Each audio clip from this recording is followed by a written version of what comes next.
If you don't listen to me, we're getting a divorce. I'd rather divorce a husband who says such selfish things. I accept the divorce that my husband dealt me. He looks at me with a smug smile, not knowing what will happen next. My name is Emily. I got married 5 years ago, and I'm 35, living just with my husband. Although I'd like to have children, we've not been blessed yet. We've considered fertility treatments, but due to my husband's opinion, we decided not to pursue them, leaving it to nature.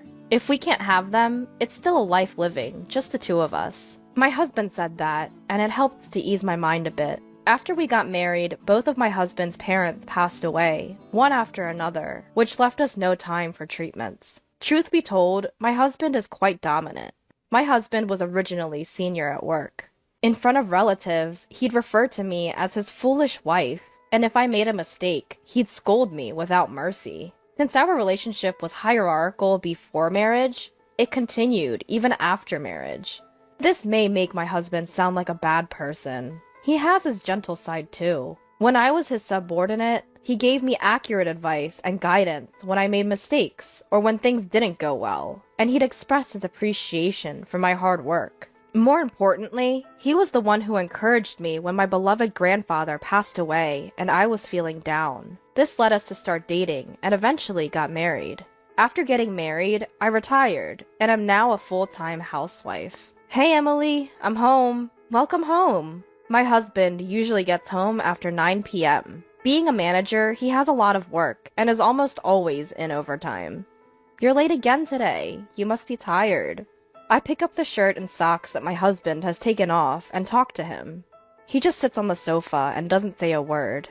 It's always like this. He must be really tired. I start preparing dinner for him, and when I finish serving him, he begins to eat without a word. After he finishes eating, in about 10 minutes, he heads to the bathroom.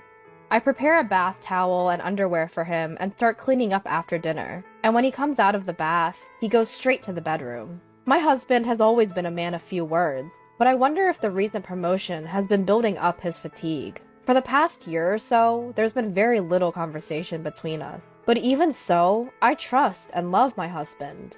Because he was the one who was with me when I had the hardest time. I lost my father in middle school and my mother in my freshman year of high school. Afterwards, I was taken in by my grandfather and raised by him. My grandfather, who treated me like his own daughter and loved me dearly. I adored my warm and kind grandfather. I wanted to give back to my grandfather when I started working. With that thought, I saved money after getting a job, took my grandfather on trips, and shared delicious meals with him. The time I spent with my grandfather was enjoyable, and I wished for him to stay healthy and energetic forever. However, 3 years after I started working, my grandfather passed away from lung cancer. I was literally left all alone. I knew I would have to part with my grandfather someday, but I didn't expect it to come so soon. Wished I could have done more for my grandfather. We could have spent more time together. I was so sad, spending every night crying. The person who noticed my change was my then boss, my husband. My husband genuinely listened to me, saying, "You've been through a lot. You did well." I was truly lucky to have him as my boss. Normally a stern and intimidating boss, my husband was gentle with his words at that time. I'm sure he is a kind man deep down. I know that. That's why I want to continue to serve him. I think so. On such a day off in the afternoon, the home phone rang. Hello? Oh, Emily, it's me. The caller was my husband's younger brother. Oh, long time no see. What's up? I need to speak to my brother. Is he around? Sure, hold on a sec. I called out to my husband, who was lounging in the living room. You have a phone call? As expected, there was no response. Without a word, my husband took the phone. Hello? Hey, how are you? What's up? His face, which had been soured just a moment ago, immediately turned into a smile when he picked up his brother's call. My brother-in-law, who was 15 years younger than my husband. Perhaps because of the age gap, my husband dotes on him a lot. I hear that he is living a blissful life with his beautiful wife he got 2 years ago. But I wonder what's up. Ah, is that so? So, are you okay? The tone of my husband's voice completely changed to a serious one. I wonder what's going on. Well, if you're ever in trouble, just tell me, okay? I'm your big brother after all. With that, my husband hung up the phone. What happened? Is something wrong? My brother, he seems to have been laid off. What? Laid off? I was surprised. I never expected something like this to happen. Yeah, I heard the company was struggling, but I didn't expect him to be laid off. My husband sat down on a chair, looking downcast. I was also unable to hide my shock. My brother-in-law is the exact opposite of my husband. He is gentle, calm, and always humble. He treats me with respect as his sister-in-law, and even when my husband insults me in front of our relatives, he would defend me, saying, "Bro, that's not fair to Emily," and never fails to show consideration for me by apologizing. Sorry, Emily, for my brother's rude behavior. His wife is also a similar type of person, and I had a good impression of them as a couple.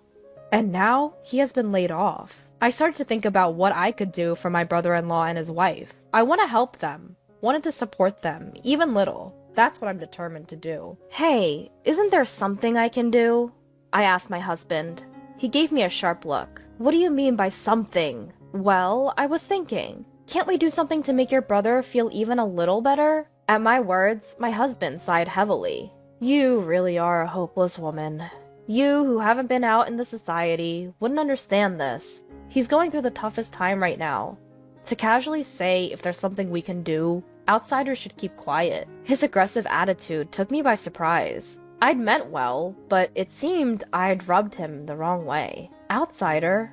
Aren't I a part of the family too? I asked my husband, almost pleadingly. Family? You're my wife, not my brother's. Unrelated.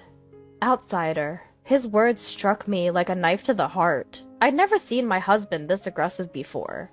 His brother being laid off must have been a tremendous shock to him. But there are things you can and can't say.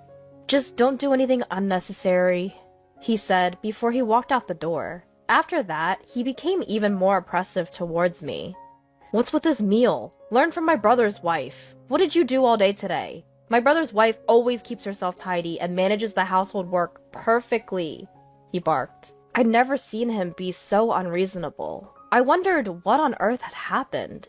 Enough! What on earth happened to you? I finally snapped back at my husband. Shut up! Everything's a mess because of you, he blurted out, making no sense. I didn't know where to start with him.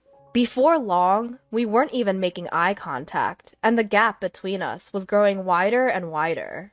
I began to question my relationship with my husband. One day, my husband started sorting out things in the morning. Like a thorough cleaning, he was sorting necessary and unnecessary items, steadily increasing the number of garbage bags. I wondered what he was up to, but our relationship had grown cold lately. I didn't have the energy to speak to him, so I didn't intervene in his. But unusually, he spoke to me. Hey, what are you doing? You should start packing too. Huh? Packing for what? We're moving out. I'm giving this house to my brother and his wife. What?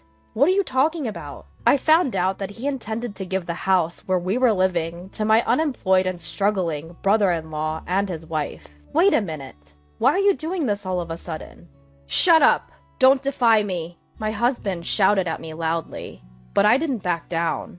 You said you wanted to do something for your brother, didn't you? That's a completely different issue. What are we supposed to do if we hand over the house? Where are we going to live? We'll figure that out later. My brother's in trouble right now, and as his elder brother, I need to help him. My husband was moving the conversation along entirely on his own.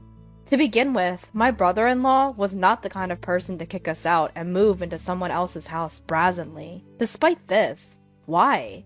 As I gave my husband a suspicious look, he handed me something.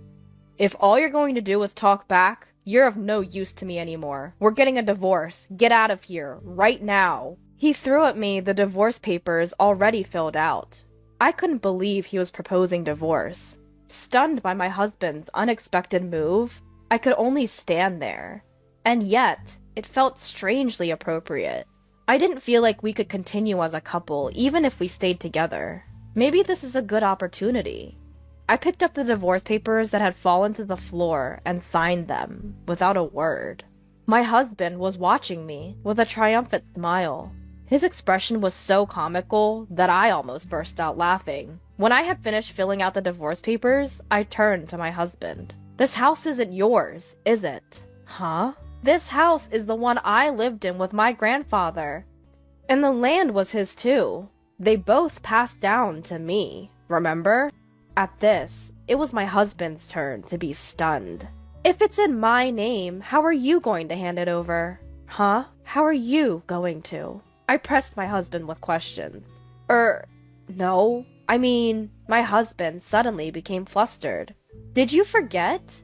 You moved into my house before we got married because you thought it was a waste to pay rent. I've been paying the property taxes on the house and land every year because they're in my name, and you haven't given me a penny. Well, it doesn't matter anymore. Once these papers are filed, our divorce will be finalized, and we'll be strangers. Wait a minute. Let's calm down. Calm down? That's my line. You're handing out divorce papers like it's nothing. How selfish can you be? It's unbelievable. I unloaded all my pent-up frustrations on my husband. I loved my husband, and I thought he loved me too. But maybe that was just my misunderstanding. I never expected the end of our marriage to come so quickly. Emily, wait. This is a misunderstanding. Let's have a talk. Talk about what? You were the one who brought up divorce first, weren't you? I've had enough of you. Saying this, I carefully put away the filled-out divorce papers. It's a holiday today, and I'll submit them first, tomorrow morning. My husband lay on the floor in a daze. No, this can't be, he muttered. I said coldly, without any sympathy, This is my house. Please leave immediately. Once the papers are filed, we'll be strangers. I can't live under the same roof with a stranger. My husband grumbled until the moment he left, but I did not waver at all. After all, he's a stranger now. There's no need to show any mercy. Even when my husband cried and clung to me, I didn't feel anything. And then my husband left the house as if resigned to his fate. News of my divorce from my husband spread quickly at his company. He was immediately looked down upon at work, I heard. Rumors about the reasons for our divorce and my husband's behavior throughout our married life spread in great detail. It seemed my husband had entirely lost his place at his company. I really wonder who started and propagated these rumors. All I did was answer the questions his colleagues and subordinates asked me, and nothing more. Then, about 6 months after our divorce, I ran into a person I'd rather not see when I was returning from the real estate agency. It was my husband. Well, since we're divorced, he's my ex-husband now. It seemed like he had been lying in wait for me to come out of the agency. The whole situation was quite unsettling. Even when I tried to ignore him, he continued to follow me persistently. Finally, out of patience, I reluctantly agreed to talk with him. Enough! If you have something to say, just say it quickly. Emily, I've always despised you, he declared. What? His sudden proclamation left me baffled. It turned out he had been blaming me for his brother's layoffs. Huh? Why would that be my fault? Ever since we got married, bad things just kept happening, he insisted. Indeed, after we got married, unfortunate events, like his parents passing away and him getting injured, occurred. But his father was already hospitalized before we got married, and his mother was always frail. His injury was a result of his own drunken clumsiness. He tripped over a curb and broke his wrist. Still, in his mind, it seemed like I was the person responsible for all the misfortune. So you think I was the cause of all the misfortune, and that's why you hated me? I always thought you were just a bit awkward, but you were simply despising me, huh? I was thoroughly exasperated with him. He just kept blaming everyone else without taking any responsibility. There was no basis for his accusations. I couldn't believe someone like him managed to be a supervisor at his company. I began to worry about his subordinates, fearing they might be unjustly criticized for no reason. When did this reliable superior turn into such a person? And I felt a bit pitiful for having been married to someone like him. But even after divorcing you, bad things have kept happening to me. What kind of bad things? At my question, he rolled up his sleeves. There were exposed, painful-looking burns from a fire. Actually, my apartment burned down 3 months ago. But that's not all. I lost my wallet, making mistakes at work. Plus, my brother's been acting cold to me and hasn't been in touch recently. So even after we split, his misfortunes continued. Well, that's to be expected. To be honest, hearing such stories doesn't make me feel sympathetic or sorry for him at all. After all, these are all consequences of his own actions, and I have nothing to do with them. Please, Emily, come back to me. I can't do it without you, okay?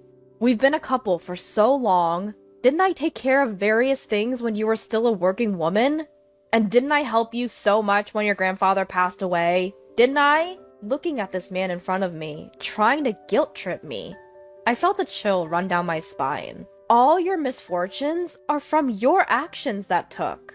Maybe you should take a good look at yourself and do something about your bad habit of blaming others for everything. With that, I walked away from him. Emily, wait up! Emily! Emily! My ex-husband was trying to catch my attention, calling out my name. I pretended not to know him and disappeared into the crowd. In fact, about a week after our divorce, I received a call from my brother-in-law. Or rather, my former brother-in-law. Emily, well, you're not my sister-in-law anymore, aren't you? Sorry, but it's about my brother. According to what my former brother-in-law told me, the decision to give up the house to his brother was my ex-husband's own choice. He and his wife had no idea about it. My brother has always been prideful. It's always worried me. His attitude towards you, Emily, was terrible. My wife and I felt so sorry watching it all. He truly is a kind-hearted person. I wonder how two brothers could be so different. I don't know if it's okay to say this, but I think it was good that you divorced. I want you to be happy, Emily. Thank you. I'm glad to hear you say that. Then he told me he found a job quite soon and that he was somehow making ends meet. I'm so glad for him. I'm thinking about distancing myself from my brother. I guess my former brother-in-law must have had his own thoughts about it.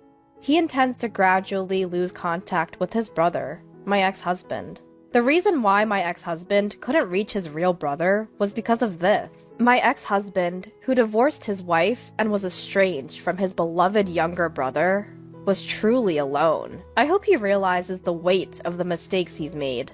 But before that, I need to disappear from his sight. On the day I met my ex-husband again, I had just signed a contract with a real estate agent to rent out the house I inherited from my grandfather. The house is too big for me, but I can't just let go of the house full of memories with my grandfather. I'd rather have someone who wants to live there reside in it. I'll change my cell phone number and where I live, and completely cut off my relationship with my ex-husband. I'm only 35 years old. I still have a long life ahead of me.